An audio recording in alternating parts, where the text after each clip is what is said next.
el objetivo de la charla que hoy nos trae acá es hablar de las comunidades energéticas y más allá de las comunidades energéticas, hacer un loop sobre todos estos nuevos modelos de negocio que están desarrollándose alrededor de lo que se conoce como los recursos energéticos distribuidos, ¿cierto? Una comunidad energética en la narrativa y en términos generales se ha convertido en un tema pensado fundamentalmente en comunidades apartadas, en grupos indígenas, en negritudes y en general, pues digamos que dada la política pública y por supuesto que ha sido una de las políticas bandera de este gobierno en temas de energía, pues un tema muy social, que por supuesto lo es, pero digamos que no se limita a ser una solución que implique electrificación o que implique abastecer a este tipo de comunidades, sino que es un esquema mucho más robusto y potente que permite precisamente modelos de negocios sostenibles en beneficio, sí, de las comunidades, pero también de las industrias, también de las organizaciones y en general del público, pues que pueda llegar a implementar este tipo de proyectos. Entonces, por eso el enfoque que dábamos no era solo en comunidades energéticas, sino que el apellido de la charla se llamaba con un enfoque al sector industrial, ¿cierto? Entonces, ¿por qué un enfoque al sector industrial? Básicamente por todos los actores que pueden estar involucrados en una comunidad energética que en general van a estar en torno a un desarrollo de un proyecto de energía renovable o de eficiencia energética. Esto también es muy importante que se entienda. Entonces van a tener inversionistas, la comunidad en general, por supuesto, el sistema interconectado, el sistema interconectado nacional y en general unos balances y unas transacciones que vamos a tener acá. Listo, entonces como conceptos fundamentales y para, y para que todos estemos ubicados, porque este tipo de charlas reúne no solamente ingenieros electricistas o economistas, muchas veces pues hay públicos multivariados, vamos a entender unos conceptos básicos para entender digamos que esta charla de manera general. Recordemos que cuando hablamos de voltaje o tensión es esa capacidad que impulsa esa corriente, ese potencial de mover esos electrones, ¿cierto? Esa corriente es ese flujo de electrones que viaja a través de los conductores. Acá la dualidad entre potencia y energía es supremamente importante tener en cuenta. Potencia hace referencia al trabajo necesario para transferir ciertas energías. Estamos, digamos que es la cantidad de energía por unidad de tiempo. Y la energía, por supuesto, perdón, al revés, la energía hace referencia es justamente ese trabajo por unidad de tiempo. ¿Listo? Cuando estamos hablando de importaciones de energía y exportaciones de energía, fundamentales a la hora de hablar de los modelos de negocio, pues hace referencia a una importación, por supuesto, es al flujo de energía que viene desde el sistema interconectado nacional hacia un usuario, hacia un consumidor, y exportación, pues por el contrario, es cuando un usuario es capaz de inyectarle al sistema algún flujo de energía, ¿cierto? Entonces, entre esa importación y exportación se genera lo que se conoce como un crédito de energía, muy, digamos que de la mano hoy día con lo que se conoce en los proyectos de autogeneración, como lo que yo inyecte, después usted me lo devuelve para que me lo entiendan digamos que a grandes rasgos, pero en general es esa permuta entre la importación y la exportación.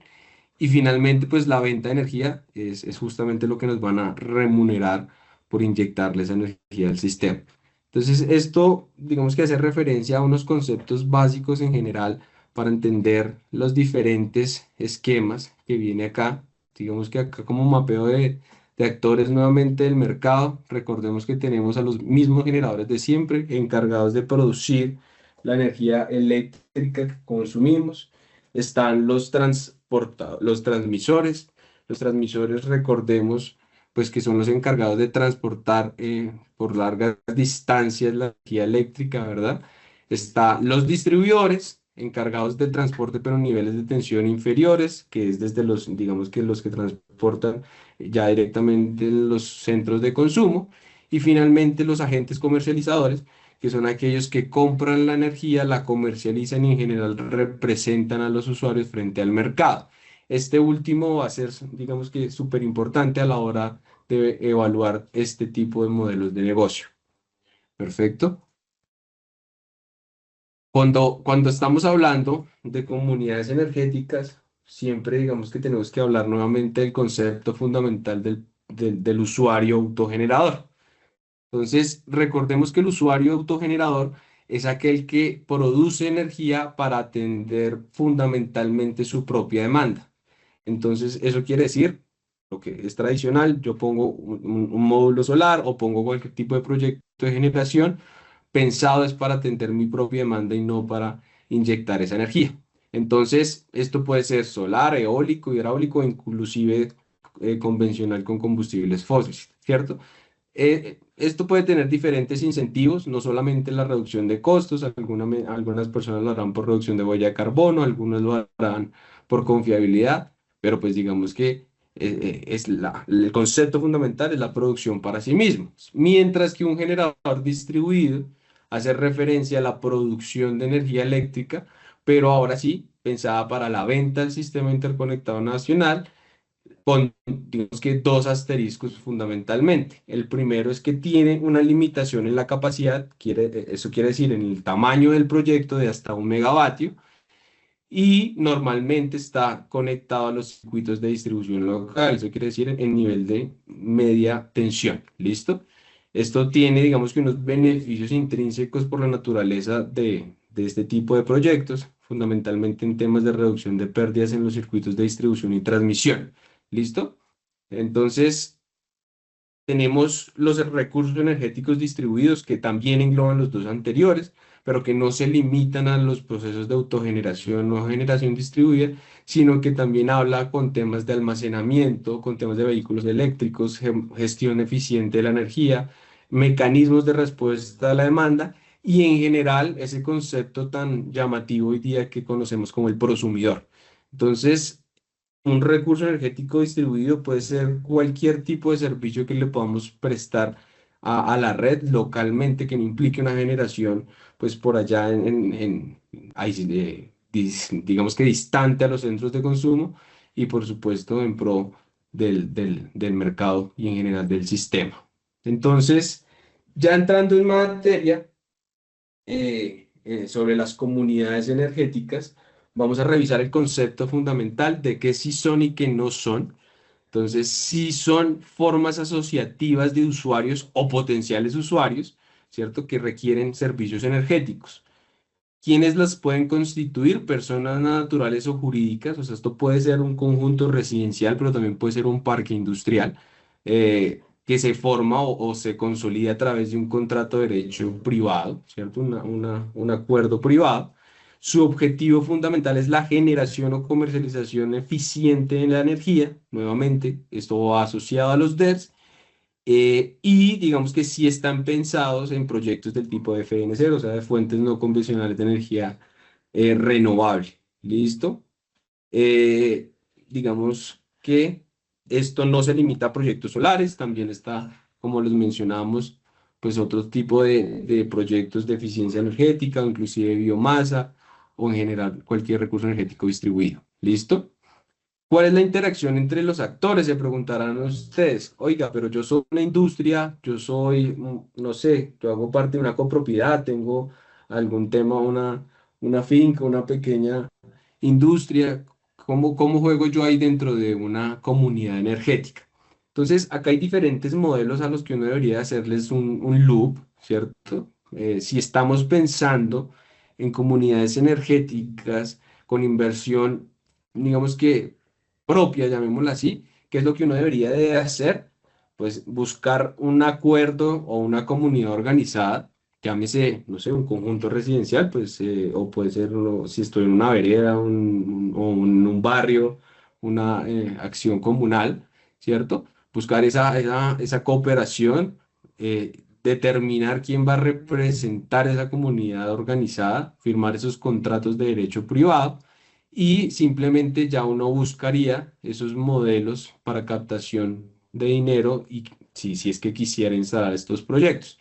Hoy día y hoy por hoy, digamos que hay una disposición de recursos importantes por parte del gobierno, por un lado, para incentivar estos modelos. Como les decía, este es el modelo bandera o realmente la política pública bandera en temas de energía del gobierno de Petro, pero en general, pues las entidades multilaterales, la misma banca privada está muy interesada en financiar este tipo de proyectos, ¿cierto? Entonces, acá uno puede tener recursos propios, recursos de entidades financieras, recursos del gobierno, recursos de cooperantes internacionales. Es tan llamativo que uno puede a través de la banca de segundo piso, inclusive pues la misma banca pública, Bancoldex, jalar o jalonar recursos, ¿cierto? O a través de diferentes instrumentos financieros, pues que puedan impulsar justamente estas comunidades organizadas. ¿Qué es lo importante? Justamente ese gobierno corporativo, ese gobierno, esa comunidad organizada para lograr, digamos, que esos instrumentos financieros que permitan la financiación de los actores. Esto acá, ¿cómo funcionaría en general? Ustedes dirán, bueno, yo instalo un proyecto y ¿qué debo hacer en general? Si yo soy una industria, si yo soy una empresa que está interesada en instalar esto, pero pues ¿cómo hago para pagar al dueño del proyecto? ¿Quién lo paga? ¿Cómo es este tema de flujos y en general? ¿Cómo funcionan los pagos? Entonces, como les mencionaba, todo esto debe quedar en un derecho privado, en un acuerdo de derecho privado, en un contrato. Ese contrato debe definir claramente, entre otras cosas, las formas de remunerar, quién es dueño del activo, qué porcentaje del activo pues corresponde a cada quien y en general pues definir unos flujos de efectivo, ¿cierto? Para el promotor del proyecto, que nuevamente ese promotor puede ser la misma comunidad o un tercero y pues por lo general para la manutención del mismo. Entonces, el PPA es una de las opciones del flujo de pagos y de dinero que uno puede tener. Si alguien ha oído de proyectos de autogeneración en el mercado, pues estará muy relacionado o muy familiarizado con este concepto del PPA. El PPA es un contrato de compra de energía. Eso quiere decir que la comunidad energética no debería hacer la inversión en el proyecto. Ese modelo, hasta con las reglas del juego que están hoy, está vigente, es viable. Eso quiere decir que uno podría pensar en que un tercero haga la inversión por mí, yo simplemente hago, o por nosotros, pues es una comunidad, y nosotros simplemente hacemos pues el pago de la compra de la energía, ¿cierto? Claro, acá hay unos asteriscos porque la norma sí habla pues de las transferencias de activos a las comunidades y demás, entonces ese contrato de PPA tendrá seguramente unos asteriscos que diferencian a lo que hoy día se conoce como un contrato PPA convencional en la autogeneración, pero en general, pues funcionaría igual. La comunidad energética, pues trasladaría unos fondos o unos ingresos de dinero, dependiendo del acuerdo que se logre, pues al promotor del proyecto. Y en el caso de que el promotor haga parte de la misma comunidad, pues ahí ya dependerá del acuerdo privado que se logre, qué porcentaje del proyecto es de quién, cómo es la responsabilidad, cuánto invertí yo y en general, pues si hay financiación o no. Entonces acá puede caber lo que uno, digamos que se imagine, que haya plata de un banco, que haya plata del gobierno, que lo ponga uno más que el otro. En general, pues lo que quede acordado va a ser el vehículo de financiación de esa comunidad y por ende el vehículo de flujo de ingresos. ¿Qué hay hoy día desarrollado regulatoria y normativamente alrededor de estas comunidades energéticas? Recordemos que todo esto nace con el PN del gobierno actual. La ley 2294 del 23 define la comunidad energética como tal. Digamos que esta ley busca o mejor se desarrolla mejor este concepto que se menciona en la ley a través del decreto 2236. Acá se reglamenta parcialmente lo que menciona el DNP con el PND, con el Plan Nacional de Desarrollo. Finalmente nace la resolución 501 del 2024 que limita la capacidad de los proyectos a áreas urbanas y rurales con una capacidad de hasta 5 megavatios. Esto es supremamente importante porque ya lo vamos a ver con mayor detalle, pero esto es un asunto que uno pensará, oiga, entonces yo puedo construir una planta de 100 megas si fuera una empresa, no sé, Ecopetrol. La respuesta es no, no se puede. Acá el primer límite es las comunidades energéticas están pensadas para proyectos de hasta 5 megavatios, pero entonces a la mediana industria y pequeña, por supuesto que le hace mucho sentido este tema de cooperación. Y digamos que sí tiene algo interesante y es que amplía el límite de generación distribuida hasta 5 megavatios. Recordemos que convencionalmente lo que se conoce como generación distribuida tenía el límite en 1 megavatio. Acá, digamos que se amplía, si es colectivo, generación distribuida colectiva, hasta 5 megavatios. ¿En qué estamos hoy día? Hay un proyecto de resolución, el 701.051 del 24, que busca armonizar la regulación, lo que se conoce como las comunidades energéticas, con la CREC 174, la 075, y bueno, para no ponerme tan técnico en general, con toda la reglamentación en temas de conexión, comercialización de la energía, que por supuesto ya hay luces, como por ejemplo con la resolución 40, y con el decreto 1403, pero digamos que todavía la CREC no ha desarrollado en general el marco normativo que define las reglas, las ecuaciones, los procedimientos detallados y claros. Esta resolución se supone que iba a salir desde el mes de diciembre. Eh, en teoría, al ser la bandera del gobierno y por supuesto el programa estrella, por lo menos del ministro Camacho, el ministro actual, pues uno esperaría que en estos revolcones ministeriales esté saliendo muy rápido, entre otras cosas, porque pues, ese sello seguramente va a querer tenerlo el ministro, pero la realidad es que pues estamos todos expectantes a que se define, a que sale, y bueno. Acá voy a hacer un comentario, digamos que muy transversal de lo que se conoce como la autogeneración remota de la producción marginal, que son conceptos hermanos de esto, ¿cierto? Con esto, digamos que últimamente en estos temas de recursos energéticos distribuidos ha salido un montón de cosas, eh, pero lo traemos a colación, el 1403 del 2024, porque digamos que también es un modelo de negocio que potencia las oportunidades para los desarrolladores de proyectos, para las empresas, para la misma gente en general, y es por supuesto la posibilidad de extrapolar aún más el concepto de autogeneración, ya no solo con una comunidad energética, que esto es una microred, entre otras cosas, ¿cierto? Es lo que en el mercado o en el mundo se conocería como una microred o smart grid, o bueno, digamos que esto ya se viene trabajando. Una autogeneración remota, pues digamos que permitiría el consumo o mejor, la utilización de la energía excedentaria que uno pueda tener en un proyecto en una locación diferente. Recordemos que hoy día, pues todo lo que yo produzca localmente lo debo consumir localmente, ¿cierto? Si yo produzco en mi casa, lo tengo que consumir en mi casa, pero no me lo permite la regulación actual, que si yo genero de más en mi casa, yo me lo pueda consumir en, no sé, en mi finca que queda en el municipio aledaño, ¿cierto? Eso no es, hoy día no es permitido con este decreto en general, con lo que se espera que se desarrolle en la regulación.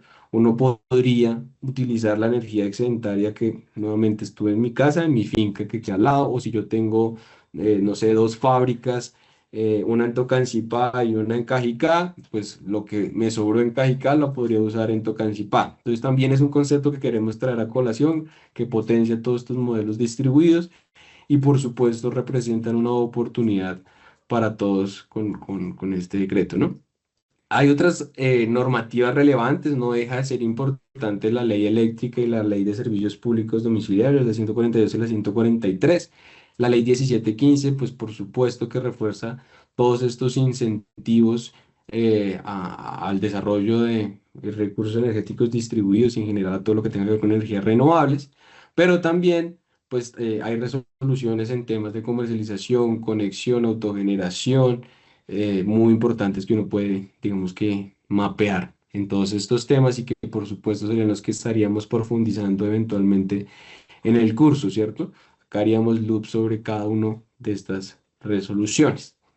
Entonces, entrando en materia y en general en cómo se vería ahora si una comunidad energética, pues estaríamos viendo esta figura. Esta figura es bien bonito porque estas casitas que ustedes ven acá podrían ser, pues, o la casa de ustedes, o la industria a la que representan, o el negocio que tienen, y en general, pues esto puede ser un parque industrial, puede ser un conjunto, puede ser una copropiedad, puede ser un, no sé, una vereda, puede ser, bueno, en general, así se vería. ¿Y cuál es la lógica del negocio? No ser, digamos que se circunscribe únicamente a usuarios. Fíjense que acá hay almacenamiento, hay temas de generación distribuida, o sea, es exclusivamente generación sin demanda, hay temas de prosumidores que consumen, pero también están inyectando la energía. Fíjense acá, hay temas de electromovilidad. En fin, esto es lo que se conoce como una Smart Grid, una microred. Es un mundo de oportunidades en temas de comercialización de la energía, pero también en temas asociados a los modelos comunitarios. Entonces, ¿cuál es la lógica así general nuevamente? Si este señor le sobró, pues este señor lo puede aprovechar, ¿cierto? eh, si este señor o la comunidad se organizó para poner estos paneles, este proyecto de generación, pues esta energía generada en verde la puedo yo usar acá, yo que soy un conjunto residencial, porque pues es nuestra generación distribuida. Nosotros podríamos también almacenar. Y bueno, dirán ustedes, ¿y cuál es el beneficio de todo este marullo de cosas y para qué nos organizaríamos si no simplemente seguimos haciendo lo que actualmente hacemos en la comunidad, en el generador distribuido tradicional o en el autogenerador tradicional? Pues sencillo, hoy día esta energía excedentaria que yo saque por acá, eh, no puede ser comercializada a lo que se conoce como la tarifa del costo unitario. Recordemos que el costo unitario remunera cada una de esas actividades que vimos por allá. Dijimos que el generador, que el transmisor, que el distribuidor, dimos una introducción muy breve sobre cada una de las actividades. Y por supuesto, pues cuando uno paga el servicio público de energía eléctrica, lo que está haciendo es remunerar cada una de esas actividades. Remunero al generador, remunero al comercializador, remunero al distribuidor y bueno, en general el costo unitario. Cuando yo tengo, por ejemplo, soy una fábrica, una empresa, un industrial y genero una energía excedentaria de un proyecto, no sé, de una mega, resulta que no me van a pagar ni siquiera el 50% del costo unitario de la energía. Entonces, en traducción, pues si yo pago 500 pesos de tarifa, pesos por kilovatio hora, resulta que la remuneración solo va a estar sobre el cargo de generación. O sea, puede ser 300, no sé, 340 pesos por kilovatio hora. Entonces, las condiciones de la remuneración de esa energía excedentaria no, digamos que no eran tan favorables, y por ende, inclusive la venta de excedentes, pues en el mercado ustedes se ve que no es algo que esté ampliamente implementado porque pues no hace payback, no es negocio vender energía porque pues la remuneración no es suficiente. Este modelo me permite que mi vecino me la compre ahora sí a un precio muy cercano para enredar la discusión a esos 500 pesos, ¿cierto? O a esos 600, o en la casa de nuestros hogares casi que 1.000 pesos por kilovatio hora al que pagamos nosotros la energía. Entonces, en el modelo actual, si yo soy una casa y quiero vender excedentes, pues la misma cuentas, nos van a pagar 340 pesos por un proyecto grande en una finca, por decir alguna cosa. Pero resulta que si yo, digamos que acuerdo con mi vecino un proyecto cooperativo, pues esa energía puede ser usada por mi vecino a una tarifa pues mucho mejor. Entonces esto, digamos que rompe esa barrera que tenía actualmente el sistema para emplear esos usos de esos flujos energéticos y en general aprovecharlos por un lado. Entonces acá rompemos un enigma y es este tema de los excedentes pues no era tan bueno porque no lo pagaban tan bien. Ahora esa remuneración puede ser mejor. Pero no solo eso, si usted era, no sé, un centro comercial y quería instalar unos paneles en las cubiertas del centro comercial, resulta que le decían, no señores, no pueden. O bueno, sí pueden, pero lo que no pueden hacer es que ese mismo proyecto se alimente en varios locales comerciales. Eso no es permitido actualmente, entonces resultaba que pues no era viable o era viable solo para las zonas comunes, pero ese proyecto que alimentara todo el conjunto residencial o todo eso le decían a usted, eso no se puede hacer. Pues resulta que ahora se pueden aplicar estas economías de escala y pues aprovechar, por supuesto, estos temas. Y finalmente, pues cuando uno iba a conectar un proyecto, por ejemplo, de generación distribuida de 5 megavatios, ¿cierto? Uno decía, oiga, esta vaina yo tengo un lote, de pronto es interesante, una vereda más en un generador distribuido. Eso no cerraba porque pues un proyecto de 1 megavatio tenía una capacidad muy limitada y en general no era negocio. Entonces resulta que esto amplía un poquito más la capacidad, entonces genera otras oportunidades. Entonces en general acá estamos esbozando algunas de las cosas con las que uno se podría encontrar, pero en general con lo que las oportunidades que a las que podría traerse esto, y es que pues ya con 5 megavatios hace negocio. ¿Por qué hace negocio? Porque antiguamente si yo quería montar esos 2 megavatios, me tocaba constituirme como una empresa de servicios públicos, buscar un representante que fuera un comercializador o un generador, bueno, una serie de complicaciones y en general sí, barreras a la hora de explorar este tipo de negocios, pues todo eso digamos que acá se solucionaría un poco.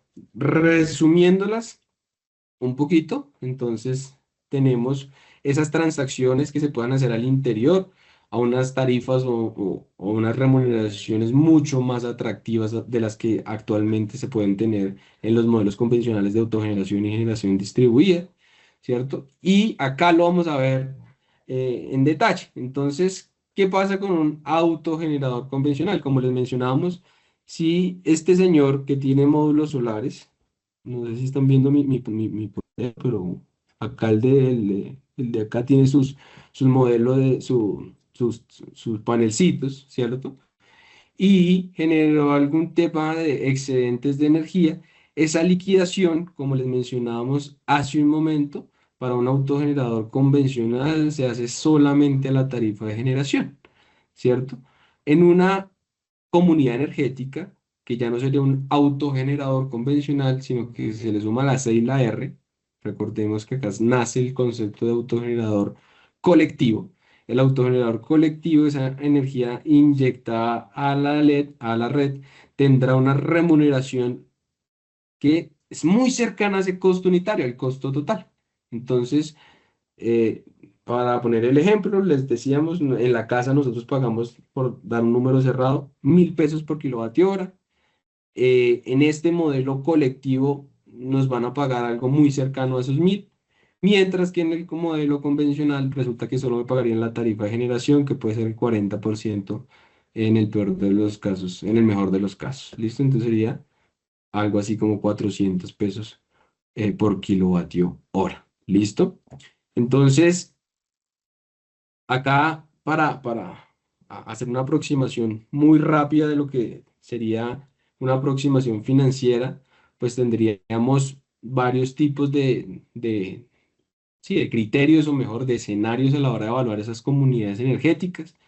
Uno puede ser aquellos usuarios, o mejor, la primera pregunta, muy parecida a lo que hoy día uno hace a la hora de evaluar un autogenerador convencional, es preguntarse si se tiene algún tipo de energía excedentaria o, mejor, si la comunidad energética pues tendría esta entrega de excedentes. Entonces, hay que, digamos que, acotar diferentes cosas y es que la resolución o el decreto, mejor, que hoy día está vigente, habla de armonización regulatoria y eso quiere decir que nos toca entender muy bien la CREC 174 para poder entender cómo se liquidan estos excedentes, porque uno pensaría que va a tener, pues, básicamente unos rasgos muy similares. ¿Listo?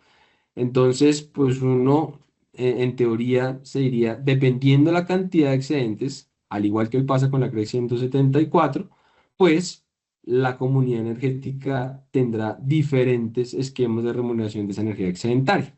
¿Listo? Entonces, si la comunidad excedentaria tiene excedentes, se van a remunerar muy parecido a lo que define hoy día la CREC 174. Recordemos que la CREC 174 dice que hasta proyectos de 100 kilovatios se remunera el costo unitario menos el cargo de comercialización. Si son proyectos de hasta 1 mega, estaríamos hablando del cargo de generación. Si superamos esta capacidad, estaríamos hablando que la comunidad energética se remuneraría al precio de Bolsa Nacional o pues tocaría acordar un PPA, pero no vamos a entrar en la discusión. Eso quiere decir que entre más grande la capacidad, la mejor, la energía excedentaria, la remuneración a la que podría acceder es menor. Pero el asterisco nuevamente es que mientras que yo siendo una casita solita, pues la probabilidad de generar esos excedentes es mucho más alta, pues de que la genere si tengo acá varios usuarios. Vamos a admitir a... Listo, entonces... eso es lo que estaríamos teniendo hoy día. ¿Y qué es lo que nos va a generar finalmente todo esto? Pues que el payback se anticipe, ¿cierto? Que tengamos unos mejores indicadores de rentabilidad a la hora pues de generar estas proyecciones y bueno, en general, pues alimentar estos modelos. ¿Listo? Entonces, bueno, este usuario, como les mencionábamos, era un usuario que ya, si tiene solo la comunidad, o la comunidad, mejor dicho, tiene toda la demanda para sí misma, entonces acá no hay que siquiera pensar en hacer estos balances de energía porque simplemente tenemos el autoconsumo, ¿listo? Entonces, ¿esto cómo se vería en números aproximadamente?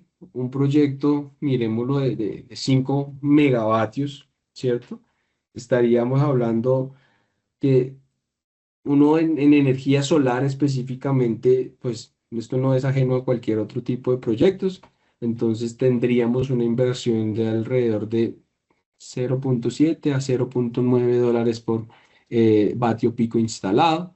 Eso quiere decir 750 $850 por kilovatio, ¿cierto? Unos costos de operación más o menos del 2 al 4%, pero pues acá las tarifas nuevamente pues son mucho más relevantes. Acá ustedes se dan cuenta, pero usted, Camilo, ha venido hablando de 1.000 pesos porque acá me dice que la tarifa de venta de la comunidad es 400 a 450. Porque un proyecto de 5.000 kilovatios, 5 megavatios, pues por supuesto hace referencia generalmente a proyectos industriales y una tarifa de un industrial, sí, seguramente acá los hay porque es el enfoque de la charla, pues sí debería estar rondando los 550, los 600, sí, en ese, pues una industria que sea capaz de absorber la energía de un proyecto de estas dimensiones, ¿no? Entonces, ¿cuál es el resultado de la operación? Es que justamente un proyecto común o en el escenario tradicional solar debería estar cerrando con una rentabilidad sobre las 12-13% para un proyecto pues más o menos de esas dimensiones. Pero si uno implementa estas comunidades energéticas, logra optimizar estos costos o en general logra hacer estas equivalencias, las rentabilidades pueden subir fácilmente el 17-19%. E inclusive decíamos si la comunidad tiene unas tarifas inclusive digamos que altas, por ejemplo en la costa o en general pues sean las condiciones óptimas, las rentabilidades fácilmente pueden superar el 20% para los proyectos. ¿Listo? Con biomasa, pues digamos que el modelo es similar. Por supuesto, la inversión en la biomasa es mayor. Estamos hablando de 0,25 a 0,3 por vatio. Pero recordemos que el factor de carga de un proyecto de biomasa es mucho más alto, por lo que nos debería de arrojar pues unas rentabilidades muy similares o la lógica de las rentabilidades se debería de mantener muy similares. ¿Listo? Entonces, para acá, digamos que hacer ese paralelismo entre la autogeneración convencional, porque eran ustedes ya, pero entonces, ¿cuál es la diferencia si yo puedo instalar 5.000 kilovatios en autogeneración convencional a la colectiva, a la comunidad energética? Pues bueno, acá ya se ve explícito la diferencia importante o de frente va a ser es en la tarifa de venta de la energía, en la tarifa de la remuneración. ¿Cierto? Este señor puede vender a un precio de bolsa que, bueno, esto cuando hicimos la presentación decíamos es 350, pero recordemos que eso pues es variable, la bolsa es depende de las condiciones de la oferta y la demanda de la energía, generalmente las condiciones hídricas del sistema, puede ser, no sé, 200 pesos un día, pero al otro, o mejor si estamos en verano, puede subir a 1.200 y bueno, ¿cierto? Mientras que la colectiva, como mencionábamos, pues para el caso nuevamente, pues tendríamos una tarifa fija y alrededor del costo unitario. ¿Listo? Bueno, acá será un enfoque específico que tenemos, pero ¿cuál es la estrategia que estamos viendo nosotros desde o mejor, para la aplicación de comunidades energéticas, pues es la planeación ordenada de todas estas comunidades. Eso quiere decir que se debe crear un grupo gestor, un levantamiento de información general de esos posibles miembros de esa comunidad energética para identificar esas necesidades en temas de posibles áreas disponibles, demandas energéticas, necesidades específicas, confiabilidad. Bueno, en general, el diseño de la infraestructura necesaria para identificar y definir pues quiénes van a ser los participantes, quiénes van a ser pues finalmente los que representen, ¿no? Una vez se tenga definido eso, pues se debe hacer la preconstitución de la comunidad. Eso quiere decir que se deben de hacer las validaciones respectivas, buscar esos pilotos, definir quién va a tener la persona jurídica, o mejor, la forma jurídica de la comunidad energética, que es una comunidad organizada, ¿cierto? Establecer esos modelos de gobernanza, cuánto es mío, cuánto va a ser del vecino, quién pone la plata, de dónde la conseguimos, esos esquemas transaccionales para poder utilizar esa comunidad, cómo se paga, quién paga la energía, quién va a hacer mantenimiento, cuánto se le paga al que opera, bueno, en general, esos esquemas de operación y transacción. Y ya, pues definido esos acuerdos, pues se deberá hacer la constitución, que va a ser la creación de la comunidad energética como tal, definir qué servicios energéticos se van a prestar, qué tecnología se va a desarrollar, cuáles son esos esquemas finalmente que se van a hacer para las transacciones y la financiación. ¿Listo? Para ejecutar ya una vez el proyecto, entonces hoy día esto es claro porque mucha gente dice, pero es que todavía no está tan clara la regulación. Pues entonces, ¿cómo hacemos para eventualmente ejecutar un proyecto? La respuesta es sí se puede. La ejecución estaría, digamos que en el marco de la normatividad actual. Recordemos que lo que no haya regulación no implica que no se pueden desarrollar.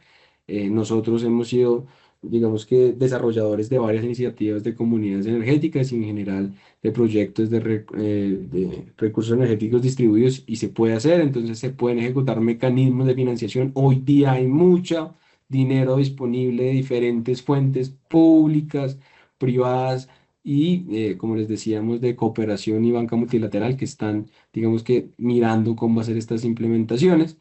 Y en general, pues en la ejecución, pues cómo se va a hacer todo el tema del monitoreo y servicio energético, ¿no? Entonces, finalmente, tendremos que hacer la evaluación. Acá, pues, habrán unos retos, sobre todo sobre la operación del sistema, porque verán ustedes, pero, ¿quién va a operar eso si nadie es experto? Pues como hoy día se opera un proyecto de autogeneración convencional, se evaluarán, por supuesto, los indicadores, los comportamientos de los usuarios, se definirán, hay unas medidas, reglas de juego, y pues, finalmente ese es como el modelo, ¿cierto? Nuevamente, y para terminar, creo que con esta diapositiva, porque no me tendrías pasos de preguntas. Estos son modelos de agrupación de usuarios, usuarios que pueden ser industriales, comerciales, pero también, por supuesto, residenciales.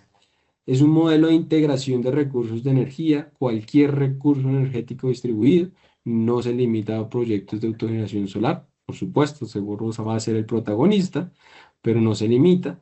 Los modelos transaccionales pueden ser monetizables o no en función del modelo de negocio. Eso quiere decir que ustedes no solamente lo pueden ver como un modelo de ahorro de energía, sino que pueden ser consecución de un modelo de negocio del que ustedes puedan sacar réditos, bien sea porque lo financian, porque lo operan, porque lo mantienen, porque lo constituyen. En general, pues acá se crean diferentes modelos de negocio para hacer este tema, ¿no?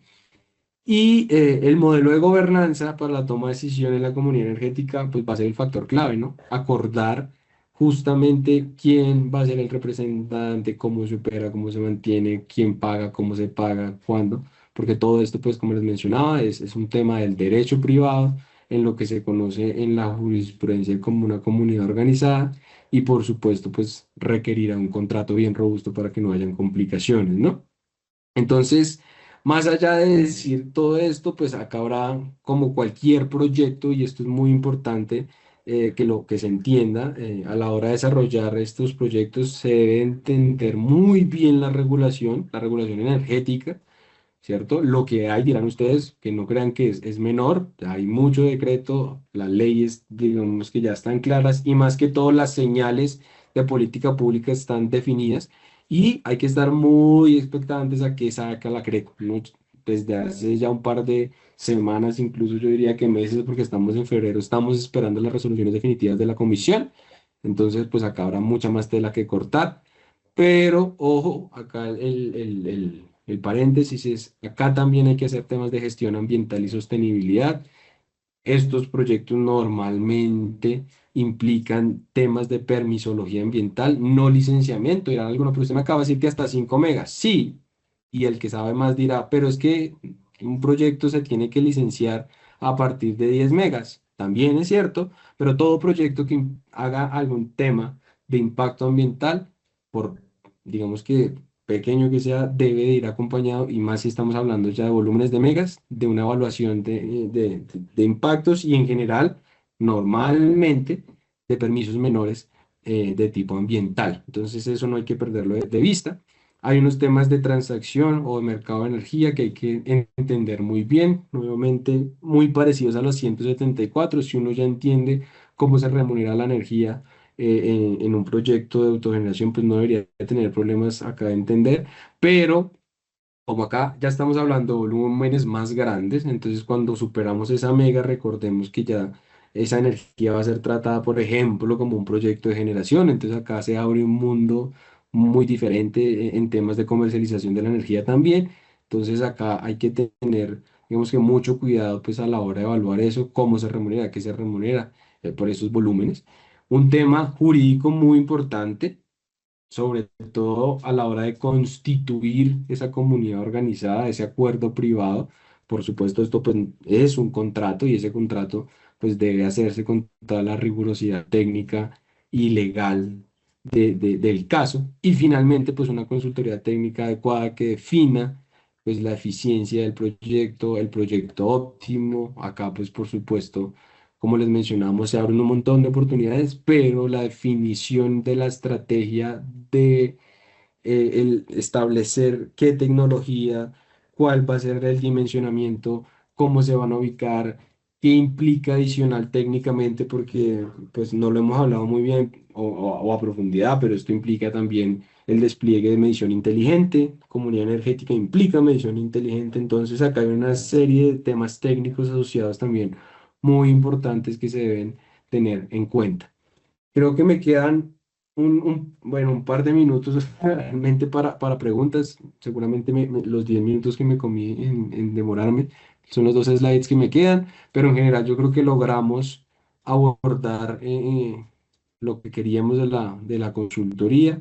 El principal reto tecnológico actualmente va a ser, como lo dije en el cierre, un poquito alrededor de lo que se conoce como la medición inteligente. Si estamos viendo un foco en los pequeños proyectos, en las pequeñas comunidades, este desarrollo de comunidades energéticas implica la instalación de medición inteligente, lo que se conoce en el mercado como AMI. Entonces, pues ustedes entenderán que la gran mayoría de usuarios regulados, que son los pequeños usuarios de energía, pues no tienen instalados estos medidores. Entonces, esto no solo impacta tecnológicamente todos los temas de comunidades energéticas, sino que el modelo financiero pues se va a ver impactado porque hay que hacer una actualización tecnológica de la infraestructura actual de los usuarios. Y más que retos tecnológicos, yo diría oportunidades tecnológicas, porque conforme se vaya desarrollando la tecnología, pues se va a ir abriendo mayor oportunidad. El concepto del prosumidor, que es el que consume, pero también puede prestar servicios, no solo inyecta, sino que presta servicios que pueden ser remunerados por el sistema, pues van a abarcar más oportunidades cuando se amplíe el tema de BES o en general de baterías, que puede ser un vehículo eléctrico. Entonces ya hoy día está, digamos que es una realidad, ya hay muchos vehículos eléctricos rodando, pero pues este tema, por ejemplo, de que cargo en las horas baratas, e inyecto en las horas caras, y bueno, en general todos estos temas de recursos energéticos distribuidos que pueden traer el desarrollo tecnológico, cuando bajen los precios, pues van a traer muchas oportunidades. Otra consulta, o no sé si con eso. Tenemos otra pregunta, gracias, Camilo. ¿Alguna empresa está proyectando la instalación de estos proyectos? Pregunta Guillermo. Guillermo, sí. Nosotros, bueno, personalmente he tenido la oportunidad de desarrollar en etapa de Ready to Build ya varios proyectos, unos con un enfoque muy social. No quiere decir que para electrificar zonas no interconectadas y en general asociadas más a unos temas de impacto social de proyectos un poquito más de mayor envergadura, pero también hemos acompañado el desarrollo de proyectos, por ejemplo, para empresas del sector oil and gas, proyectos de 5 megavatios, o sea, del máximo factible por la regulación. Y en general, sí hay muchas empresas del sector privado, en general de la misma demanda, que están interesadas en desarrollar estos proyectos, pero también del sector de la energía. Yo tuve la oportunidad también de, la semana pasada, liderar una mesa de trabajo con la Sociedad de Energías Renovables, con Colombia. Estuvimos con Alexandra y Ecopetrol discutiendo efectivamente estos modelos de negocio y ver cuál es la oportunidad de estas empresas desarrolladoras con estos nuevos conceptos de comunidades energéticas, de generación distribuida colectiva, de autogeneración remota, de productor marginal y bueno, todas estas oportunidades que están saliendo de la política pública y en general, pues sí es una realidad y sí está desarrollándose por diferentes actores. Si una organización desea apoyar la creación de comunidades energéticas, ¿se recomienda trabajar o liderar desde el área de responsabilidad social o área técnica? Mira qué bonito porque voy a volver a esbozar el ejemplo de hace un momento. Nosotros desarrollamos unas comunidades muy bonitas para una empresa de oil and gas con dos enfoques específicamente. Uno de un enfoque muy de responsabilidad social, entre otras cosas, si eres de alguna empresa que pague regalías, uno puede usar, por ejemplo, digamos que dineros destinados a estos temas para estos proyectos. Y la realidad es que nosotros nos contrató el área de responsabilidad social, pero en el desarrollo de la consultoría es inevitable que uno termine trabajando, por supuesto, con las áreas técnicas. Entonces, realmente esto fue un trabajo mancomunado entre las áreas técnicas y legales, pues, de nosotros, pero también las áreas técnicas, sociales, incluso legales, porque como les mencionaba, esto tiene unos temas importantes del área legal, sí, pues en sinergias. El acuerdo en torno a la tarifa de venta de energía entre el proveedor y la CE tiene límites establecidos por la reglamentación actual. Entre el proveedor, a ver, el acuerdo en torno, ¿me la puedes repetir otra vez? El acuerdo en torno a la tarifa de venta de la energía entre el Ujú. proveedor y la CE tiene límites establecidos por la reglamentación actual. No sé si será la comisión de regulación a la que se refiere más bien en vez de la CE. No sé, ¿Quién es la comunidad energética. De pronto es ella está, l- si es una, si estás pensando en la energía excedentaria de la comunidad, o sea, después de que el proyecto ya suplió las necesidades internas de los X eh, ah, sí, miembros de la comunidad, o sea, de mi vecino, del mío y del frente, y aún así me sobró, esa energía excedentaria tiene reglas, que son, como mencionamos hace un momento, por homogenización regulatoria muy parecidas a la 174, la resolución creo que 174 del 2021. Eso sí tiene reglas, pero si estás pensando más bien en yo voy a hacer un PPA con una comunidad energética, con un parque industrial, eso no, esa tarifa es muy parecida a lo que hoy día sería un PPA, como mencionaba hace un momento, y está, digamos que arreglada por el derecho privado. Entonces, el PPA se acuerda, como entre otras cosas se hace también la comunidad a través de un acuerdo privado.